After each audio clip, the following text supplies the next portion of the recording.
In this lecture, we shall define when a mapping is injective. Recall that for a mapping we may distinguish three situations for the elements of its codomain. Either an element has no incoming arrows, it has exactly one incoming arrow, or it has two or more incoming arrows. In the previous lecture, we have introduced the notion of surjection, which is a mapping satisfying the property that for every element in the codomain, there is at least one element in the domain that maps to it. In this lecture, we shall introduce the notion of injection. A mapping is an injection if for every element in the codomain there is at most one element in the domain that maps to it.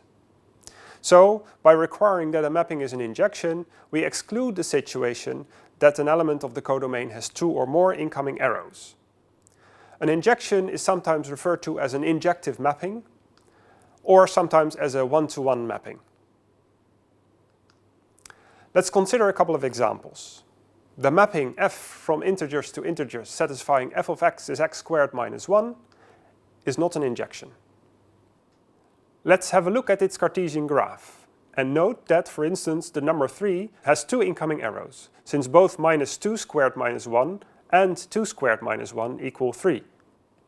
There are, of course, many more counterexamples. Also 0, 8, 15, etc. have two incoming arrows.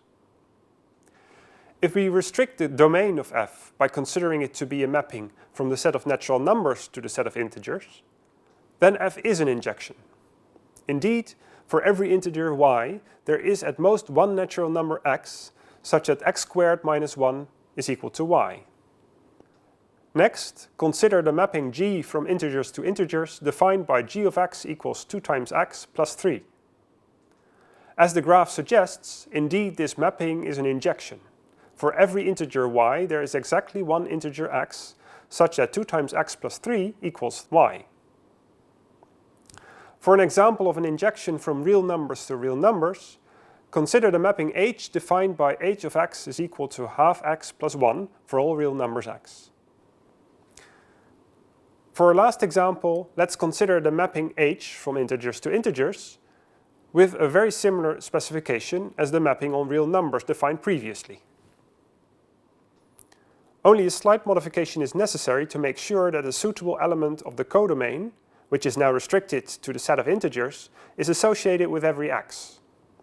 We choose to round half x plus 1 to the nearest integer with the so-called ceil function. The effect is that for every integer y, there exists two integers x such that y is the ceil of a half x plus 1. Clearly, a half times 0 plus 1 equals 1, and the ceil of 1 is just 1. But also, a half times minus 1 plus 1 yields a half, of which the ceil is 1.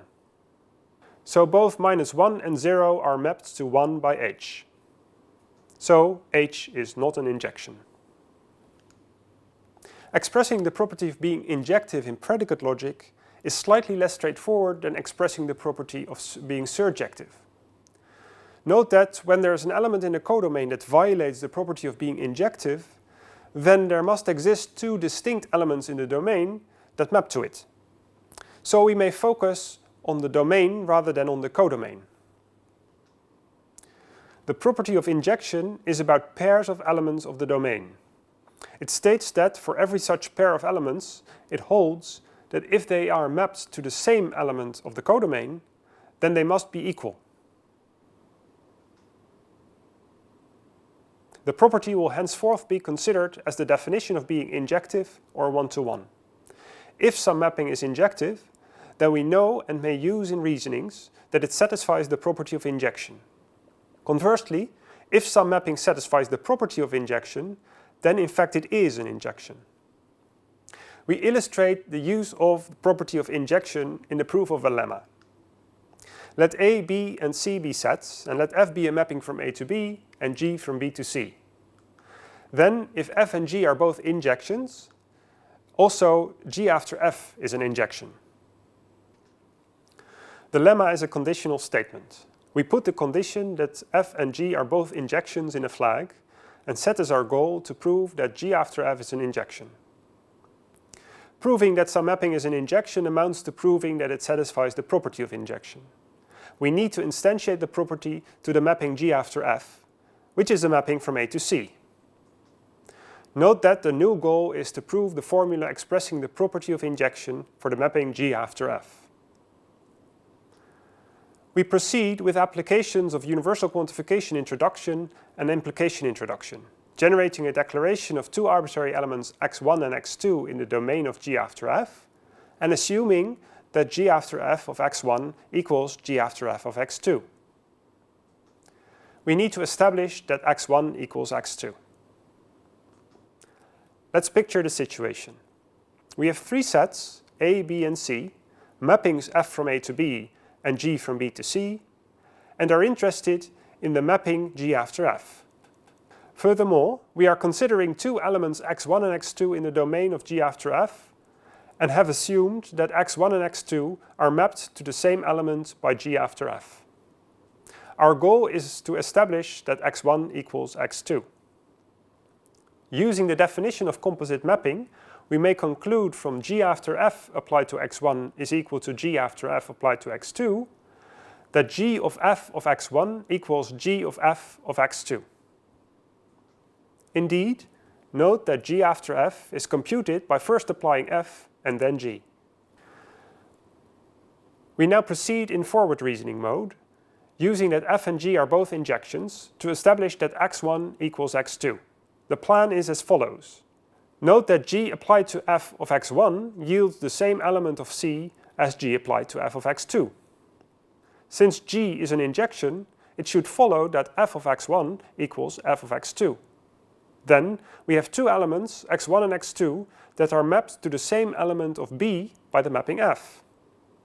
So, since F is an injection too, we should be able to conclude that x1 equals x2, as is our aim.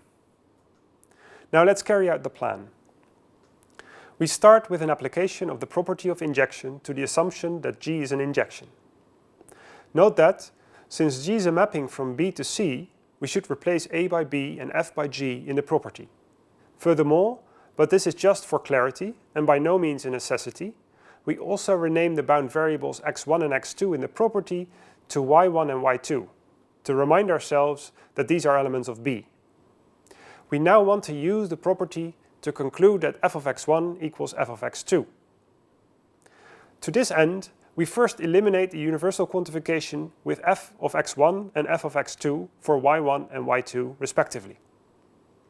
Note that f of x1 and f of x2 are both elements of B, as required.